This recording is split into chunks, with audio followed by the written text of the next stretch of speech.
એક પત્ની 19 પતિ આખી ગેંગ પકડાઈ. અમદાવાદની અને મહેસાણાની સંયુક્ત રીતે આ એક સત્ય ઘટના સામે આવી છે.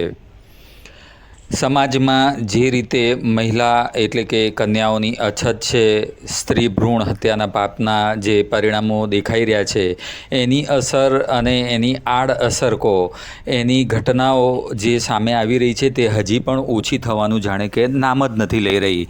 એવી જ ઘટના અમદાવાદથી અને મહેસાણાથી સામે આવી છે. મહેસાણામાં એક યુવાનના લગ્ન લાયક ઉંમર થવાથી તેને કોઈ કન્યા મળતી નહોતી. આખરે તેણે એક લગ્ન કરાવી આપતી વ્યક્તિનો સંપર્ક સાધ્યો અમદાવાદની વ્યક્તિ સાથે.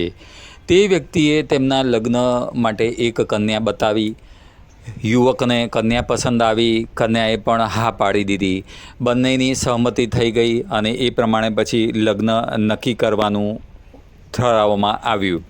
યુવતીના બનેવી હતા, તેણે બનેવીએ કહ્યું કે યુવતીઓ સાધારણ પરિસ્થિતિની છે, તેના ઘરવાળા, તો તમારે આર્થિક મદદ કરવી પડશે. યુવકે તો હા ભણી દીધી, કારણ કે કેમે કરીને તેના લગ્ન ગોઠવાઈ નહોતા રહ્યા. સમાજમાંથી છોકરીઓ મળતી નથી તેમના લગ્ન લાયક. તો તેઓ તો પટ્ટ દઈને રાજી થઈ ગયા અને પછી લગ્ન નક્કી થયા. બધું મળીને દાગીના પૈસા આપવાના એ બધું નક્કી કરીને છેવટે તેમણે આશરે લાખો રૂપિયા અપાઈ ગયા અને વાજતે ગાતે લગ્ન પણ થયા. લગ્ન થયા અને જાણે કે તેમના સંસારમાં આનંદ છવાઈ ગયો. ગામમાં પણ એક વહુ આવી, ઘરમાં પણ એક દીકરાના લગ્ન થયા પછી હોવાથી માતા પિતા પણ આનંદિત હતા અને વર કન્યા તો હોંશીલા તો હોય જ. એમ કરતાં કરતાં લગ્નનો દિવસનો આવ્યા પછી 4-5 દિવસ વીતી ગયા. મોજ મજાપૂર્વક આનંદપૂર્વક ઉજવણી થઈ લગ્નની અને ત્યાં જ 4 દિવસ પછી બનેવીનો ફોન આવે છે કે છોકરીના પિતા બીમાર છે, તો ખબર કાઢવા માટે જવાનું છે અને તેને માટે હું તેડવા માટે આવું છું.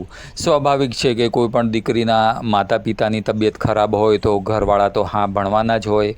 એટલે આ મૂર્તિયાએ તો હા ભણી દીધી, જેથી બનેવી આવ્યા અને છોકરીને, કન્યાને, તેની પત્નીને લઈ જાય છે અમદાવાદ.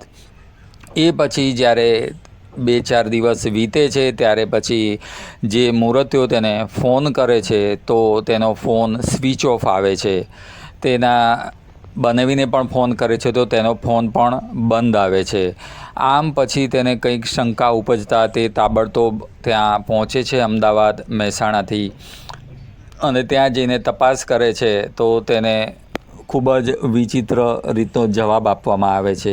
તેને ગલ્લા તલ્લા કરવામાં આવે છે સાથે મોકલવા માટે. જ્યારે તે પછી તેનું કારણ પૂછે છે તો અચાનક જ તે યુવતીના કહેવાતા બનેવી અસલ સ્વરૂપમાં પ્રગટ થાય છે અને તેને ધમકાવવા લાગે છે કે જો તું ચૂપચાપ અહીંથી જઈશ નહીં તો તારી ઉપર બળાત્કારનો અને તેવા રંજાડવાના કેસ કરી દઈશું અને તને કાયદેસર ફિટ કરાવી દઈશું. આમ તે યુવક ચૂપચાપ પાછો ગામ આવી જાય છે, પરંતુ તેને ખ્યાલ આવી જાય છે કે તેની સાથે દગો થયો છે. એટલે તે પછી તરત જ પોતાના વિસ્તારના પોલીસ સ્ટેશને પહોંચે છે અને તે આ વ્યક્તિઓ વિરુદ્ધ લખાવે છે કે મારા લગ્ન આ રીતે થયા હતા, સમાજના રીતિ રિવાજ મુજબ, હિન્દુ વિધિ મુજબ. અને પછી કન્યા આવી રીતે 4 દિવસ પછી પિતાની ખબર કાઢવાના બાને જાય છે અને પછી જ્યારે તેને તેડવા માટે જાય છે તો તેનો આ રીતે પ્રત્યુત્તર આપવામાં આવે છે અને તેને આવી રીતે ધમકાવવામાં આવે છે. પોલીસે વાતની ગંભીરતાને ધ્યાનમાં લેતા તરત જ હરકતમાં આવીને તે લોકોને તાબામાં લે છે અને પૂછપરછ શરૂ કરે છે. જ્યારે આકરી પૂછપરછ કરવામાં આવે છે ત્યારે ખૂબ જ ચોંકાવનારી વિગતો બહાર આવે છે.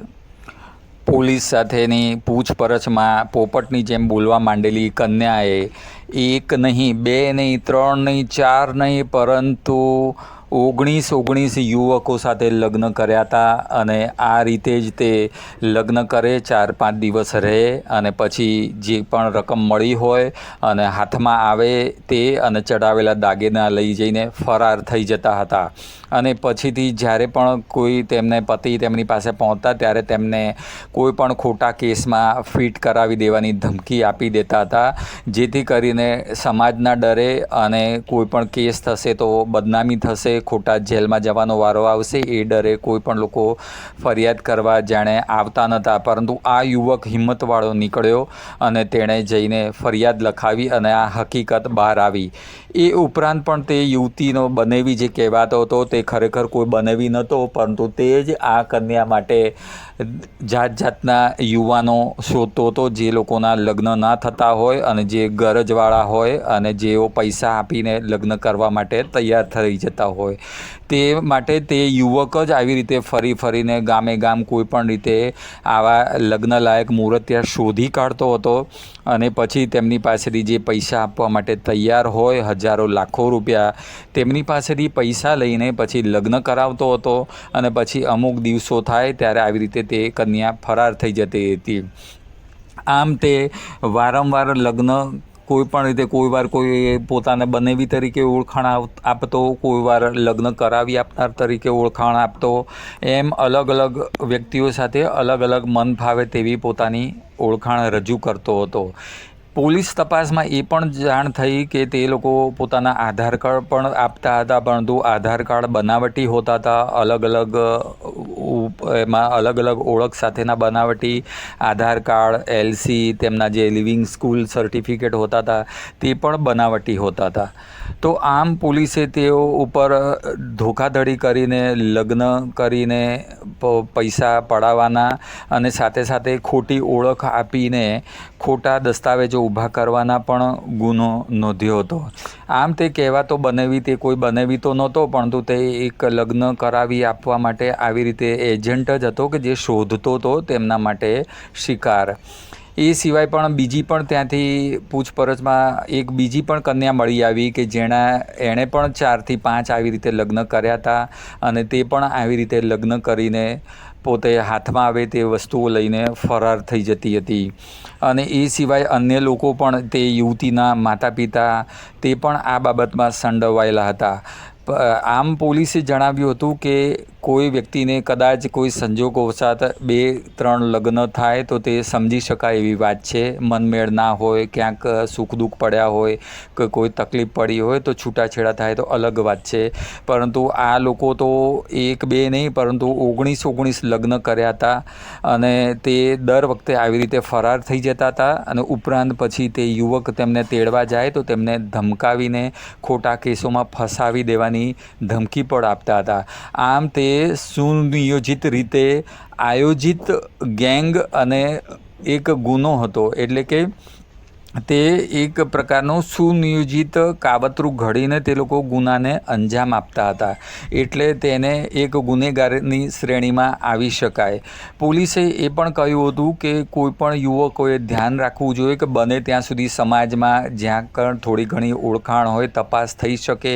અને એ સિવાય પણ સમાજની પણ કોઈ વ્યક્તિ સાથે લગ્ન કરવાના હોય તો પણ તેના આગળ પાછળની વ્યવસ્થિત જાણકારી મેળવીને પૂછપરછ કરીને જ લગ્ન કરવા જોઈએ, જેથી આ રીતે ફસાવાનો અને પૈસાથી હાથ ધોવાનો વખત ના આવે અને આવી રીતે સમાજમાં નાલેશી પણ ન થાય. ખરેખર તો પૈસા આપીને લગ્ન ન જ કરવા જોઈએ, કારણ કે તેમાં આવી રીતે ફસાવાનો અને ખરેખર એ પણ એક પ્રકારનો ગુનો જ ગણાય. તમારું શું માનવું છે? કમેન્ટમાં જરૂરથી જણાવજો. વિડીયોને લાઈક કરજો, ચેનલ સબસ્ક્રાઈબ કરજો અને બેલ બટન દબાવવાનું ના ભૂલતા. જો તમે વિડીયોને લાઈક કરો છો તો સમાજને ઉજાગર કરતા કિસ્સાઓ વધુને વધુ લોકો સુધી પહોંચે છે, લોકોમાં જાગૃતતા ફેલાય છે. તો વિડીયોને લાઈક કરવાનું વિનંતી છે અને ચેનલ સબસ્ક્રાઈબ કરજો. વિડીયો જોવા બદલ તમારો ખૂબ ખૂબ આભાર. ધન્યવાદ.